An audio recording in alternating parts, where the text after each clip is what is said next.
Hi, this is Nilus Mattive for Money and Markets TV. One of my favorite ways to safely produce income is covered call writing. I've told you about the strategy before, but here's a brief refresher.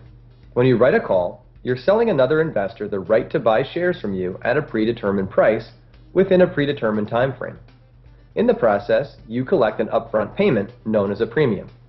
With covered call writing, you're only committing to sell shares that you already own. It is possible to sell calls without owning the underlying stock, but I strongly advise against it.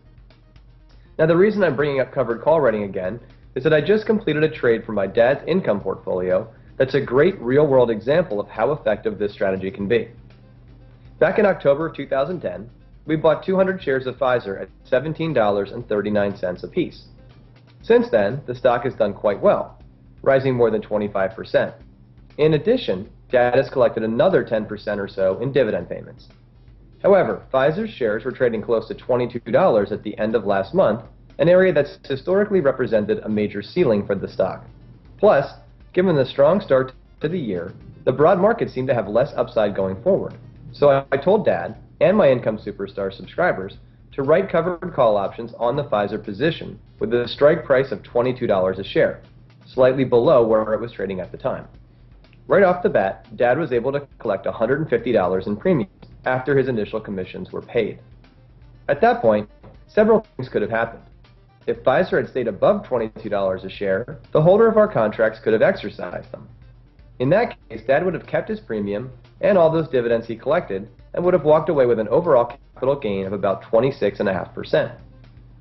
Under scenario number 2, the contract holder could have decided it wasn't worth exercising the options. This is not usually the case because most brokerage houses will automatically exercise in-the-money options contracts before expiration. And in the third scenario, Pfizer could have fallen below $22 a share out of the money. In either of that last two cases, Dad would have kept the shares, the dividends, and the premium. And once the options expired, he would have been free to write new contracts to collect more premiums. But there's a fourth possibility, and that's the one that actually happened. It's called buying to close, and here's how it works. At any point before the call you wrote is exercised, you can buy the exact same call yourself.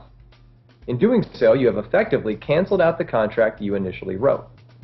With the Pfizer options, I saw an opportunity to use this strategy because the shares had pulled back below $22.